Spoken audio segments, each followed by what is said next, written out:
try and spend the most time with them you can, because I've heard the teenagers suck pretty bad sometimes. So just You guys have been pretty awesome. yeah, y'all have been pretty cool. Spend time with them all the time and just kind of feel for them and always ask them if they're doing all right or showing them love all the time. They can help, because junior high can suck sometimes because people are changing and kind of mean. Created on purpose and for purpose. And we're back. It's the Daron Earlewine podcast. Thanks for downloading this episode. If you haven't subscribed to the YouTube channel or the Apple Podcast channel or the Spotify channel, wherever you listen to the podcast, please head over there and click the subscribe button to help us just continue to grow the community and be able to reach more people with this message that God's for you, not against you. He's near you, not far away, and you're created on purpose and for a purpose. Hey, this episode, we're getting into the second half of our conversation with our youngest son, Knox. He's 15, getting ready to head to high school, and I hope that the first half of the episode was encouraging to you, whether you are raising young kids or you've got a kid going into high school, and I think you're going to enjoy the second half. Knox has some pretty powerful things that he shares about disappointment and looking forward to high school and all that kind of stuff. So here's the second half of our conversation with our youngest son, Knox. So Knox, one thing that we talk a lot about on the podcast is the idea that the future's not created yet, right? It's a blank slate. So a lot of what I do, in my speaking and in my work is encouraging people like find out God's plan for your life and go create the future, right? Even if your past has been bad, right, doesn't dictate that your future is going to be bad, right? And even if your past has been good, doesn't necessarily mean your future is going to be good. You got to take ownership of it. And so you're stepping into an amazing season of your life here in a month, right? Going to be going into high school. What's as you've been kind of thinking and dreaming about it, like, you're going to wear number 8, on the sports side of things. You are carrying on a little bit of a legacy, but it's going to be your story, right? What's something that you're excited as you're thinking about? It's kind of getting you lit up of like, I'm excited to create this kind of legacy with these next 4 years. I mean, like I said, I'm excited to do that peer tutoring class. For people that don't know what it is, it's like working with kids with disabilities, and Cole and Ty did stuff like that, but they never took the class and did best buddies. So I'm really excited to kind of create my own path with that, and just it's something I really enjoy doing. So I'm excited to do that. And I mean, we're looking really good for football these next 4 years, and we're gonna win the state championship. Putting it out there on the podcast right now. I'm really excited to be able to play in that game one day. It's something I've been looking forward to since I was a kid, and something that Cole and Ty never got the chance to do. Cole is this close, but you were this close. Yeah, but I think that's something me and my friends in my grade and older grades are thinking about. Man, we really have a shot. We have all the pieces. So I'm really looking forward to being able to have that opportunity to play in that game and just kind of have that memory of my life that I played the same championship. So I'm excited, and I'm just what else am I excited for? I mean, baseball will be fun, but nothing like football. I'm really excited for football. Yeah, it's mainly what I'm excited for, and just to be able to be in the student section for games, going to basketball, because we're going to be pretty good for that too. And with all the talent in the grade above me and the grade in my grade, so it'll be exciting because we'll be good and we should win a lot of games, and that'd be fun, and just to be able to meet new people that I've never met before. Yeah. On the other side of the coin, when you think about it, is there something that kind of gets you a pit in your stomach, or you feel kind of nervous about, man, I don't know about this. I'm going to be a freshman in high school. It's 4,000 person school. What's got you nervous? Being alone through it. Ty was lucky because he had Cole with him during all that stuff, and a lot of changes in high school. So kind of being alone will kind of suck walking through it.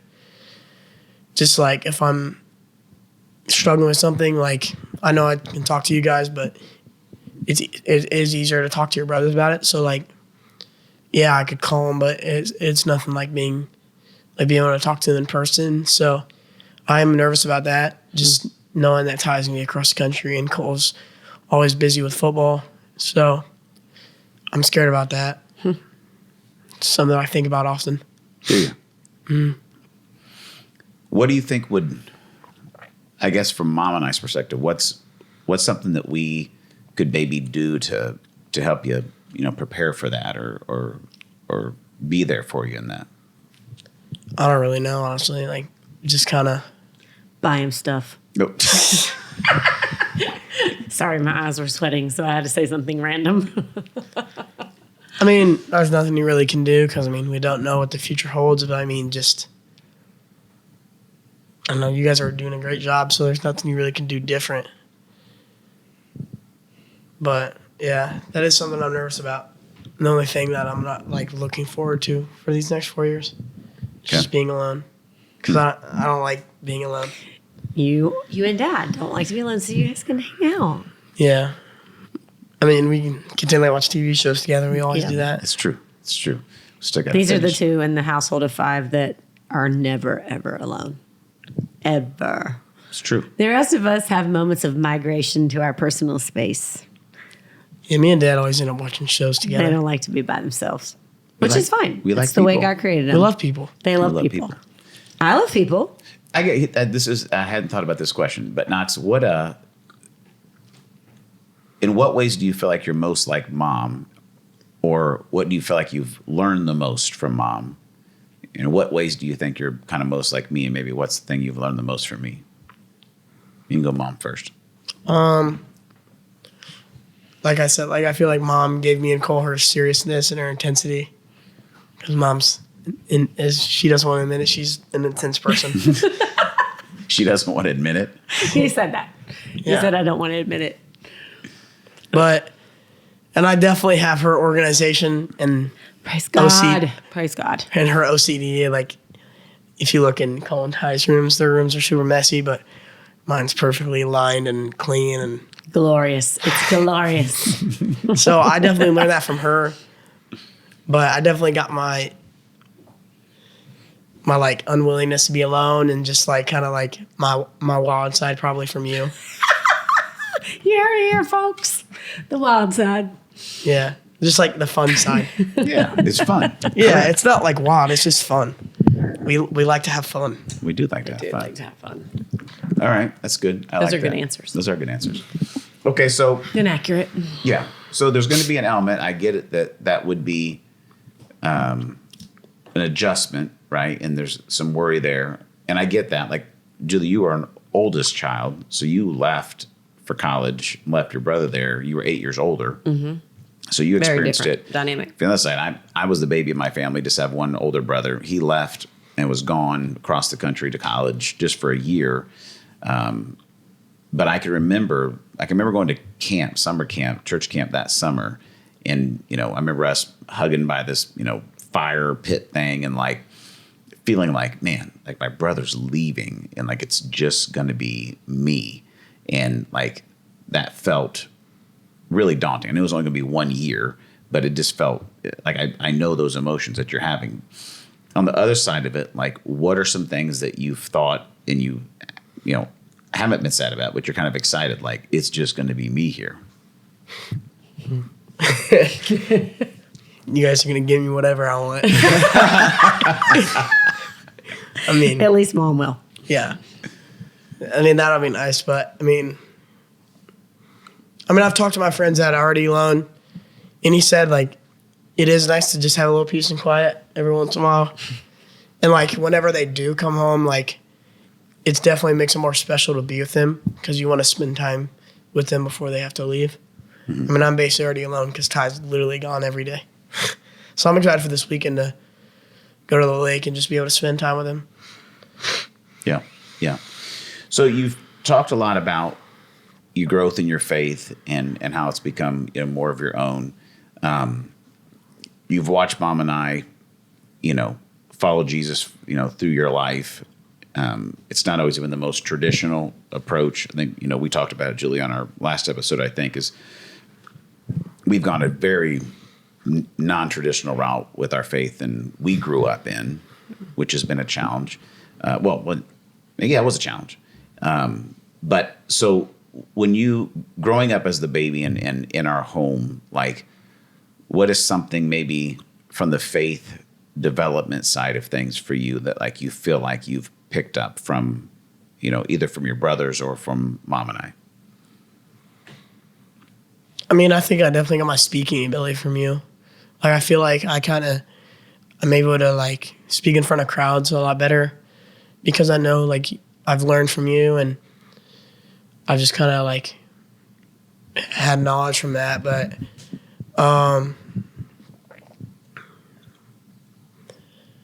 and from Ty, because like he led me and my friends like through camp and stuff and through wildlife. It was like I've just learned more of how to be a leader from you two, from Cole and Mom. Think on this.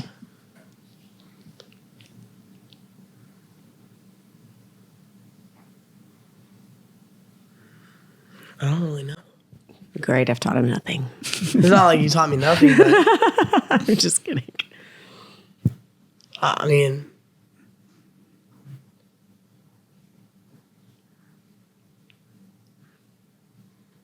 I just kind of how to live with my faith. Like I feel like you kind of like bring up a lot, like how Jesus, like if I'm going through a tough time, like Jesus will be walking with me and like just helping me through the situation I'm in. Yeah. What I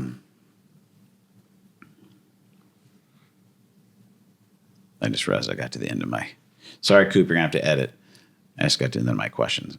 You did a good job of that. Every time you basically answered the question leading into the next question, I have a question. Okay, just wait so you can get a good edit. All right, go ahead. Knox, if you had to say what was your favorite thing about being an Earlewine, what would be your favorite thing that it is to be an Earlewine? Just the community we have as a family. Like just I just know some of my friends that really don't have connections with their family and like their families are really distant from each other and they just they don't do a lot of stuff together. But I feel like just kind of having my family be more of like my friends and just being able to hang out with you guys and Cole and Ty and just play games and eat dinner together and go on vacations. Go to the race. Go to the race. That's a great day. But just being able to do a lot of fun things together without like complaining or anything, like doing that stuff's a lot of fun. So maybe last question, Knox. I don't have a lot of junior hires that watch the podcast, but we have parents that have junior hires. What would be like a word of encouragement maybe you would give to a seventh grader coming in junior high, and then maybe like what would be a word of encouragement you would give to like parents of somebody that's in junior high right now? Just like if I was giving advice to like incoming seven, just like have fun and enjoy these 2 years. Like it goes by really fast. I feel like I was just a sixth grader. Yeah. And Cole's a senior, but he's a junior in college and I'm a freshman. It's weird. But just kind of soak in these 2 years till the big school and just enjoy the easy classes. In the easy classes. They're pretty easy. Enjoy the easy classes. What would you say maybe to some parents? You don't really give a lot of advice to parents, but like what's maybe something you would say if somebody's, got a junior high kid right now? Just kind of try and spend the most time with them you can, because I've heard the teenagers suck pretty bad sometimes. So just you guys have been pretty awesome. Yeah, y'all have been pretty cool. Spend time with them all the time and just kind of feel for them and always ask them if they're doing all right or showing them love all the time because it can help. Because junior high can suck sometimes because people are changing and they're kind of mean. Mm-hmm. They are pretty mean. Yeah, junior highs are mean. It's not usually the best years. Yeah. So as we talked about in our opening episode about things you guys have accomplished, and Mom talks about that so much of her didn't want you guys to experience disappointment not necessarily because of the sports accomplishment or something, but more of the heart stuff. And you've had some, cool accomplishments, but in the past year, and I know we talk a lot about sports, but we are a big sports family, and that's a big part of your life. But, football this year for you, you had a lot of expectations. It was pretty big disappointment. Baseball this year has for sure been like the biggest disappointment you've experienced, in a sports situation. And we'll go into the details of why it has been. But so you've had to deal with a year of disappointment. What has been some of the things you felt like having to walk through this disappointment has taught you? Yeah, I mean, this year wasn't our greatest year as a family. I feel like we went through a lot of disappointment through Ty losing his friends and stuff, and just gotta love people and love yourself through those things. Football was definitely a disappointment because, we were really good 7th grade, and we lost our coach, and we didn't know how it was going to go, and we were expecting to win the county championship, but we went 3-6.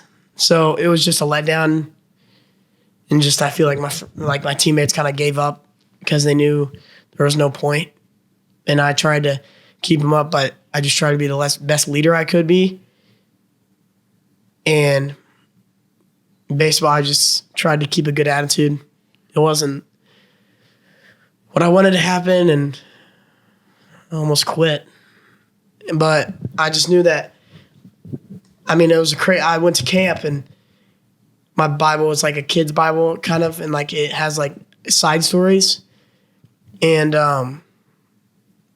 I was reading at camp the first day, and I was just kind of been praying to God, like, speak to me through this and just let me know if you want me to change sports or keep playing baseball. And the next page said baseball burnout. And it just kind of read a word by word story of how how this season has treated me. And just reading that, I was just in shock. I sat there for like 5 minutes looking at the page. I was like, there's no way that this just happened. And just those little moments with God are really cool. And I think it just kind of brought me to peace of that God's going to be taking care of me, because it was in Philippians chapter 4, I think. And it was just saying how Paul was going through a lot, but he knew that God was going to take care of him and bring him good things in the end. So that's just kind of something I've tried to live through these last couple of weeks of baseball. And obviously, Ty lost 2 of his friends. So it was just it was rough having to watch him go through that, because loss is hard. And I just knew I had to love people more because they were sad, and especially the second friend he lost, like it impacted, like it involved me a little more. I'm not going to go into details, but I just knew I had to love my friends through it and my brother through it, because it was just a lot on our family and our friends. So yeah, you just kind of have to think more of other people while you're thinking of yourself, because we kind of just want to be alone in those moments, but people need love in those times. So I just tried to love people as much as I could. Yeah, you did a good job too. Thank you. Any closing questions or interjection you have for Knox, Jules? I don't think so. Yeah. Did a good job, kid. Yeah. Thanks. Knox, thanks for being on the podcast, man. I'm excited to watch your next 4 years, because I think you have learned all the best from your brothers, and it's helped you become an amazing 14/15-year-old. Thank you. And I'm excited to watch what you do on the field. Obviously, the great things hopefully are going to come from that. But I'm more excited about watching you just continue to become the young man that you are and the follower of Jesus, because you have dedicated yourself and chosen chosen discipline in that relationship. And just so you know, I mean, Mom and I definitely see it in you. Thank you. And, you know, God promises us, you know, when we plant the seeds of his truth in our life, it's going to produce, you know, a great harvest. And the way you have loved your friends, the way you put others first, the perseverance that you've shown, you know, a lot of that comes from what God's doing in you. And I can't wait to see what God continues to do in your life, man. Sir, thank you. Love you, buddy. Love you too. It's good stuff. I'm so stoked we're doing these episodes. Just to get to hear you guys talk and what you've learned. It's so great. And hopefully it's encouraging to you, parents out there, kids out there, whoever's watching. Appreciate you download this episode of the Daron Earlewine / Earlewine podcast episode here with our youngest son, Knox. And we'll be back for our closing episode with all 5 of us together. That will be a madhouse. There will be no silence in that episode. It will be full words at all times. You're in our home. This is our dinner table, which we spend a lot of time around. And I think it's funny when we do have all 5 of us now there is almost no time to get a word in edgewise. It's constant talking, but I love that. And I can't wait till we're all 5, a lot of food. That's true. Back around this table. So appreciate it. And we'll see you on the next episode. Until that time, remember, God's for you, not against you. He's near you, not far away. And he's created you on purpose and for purpose. Thanks for downloading this episode. See you next time.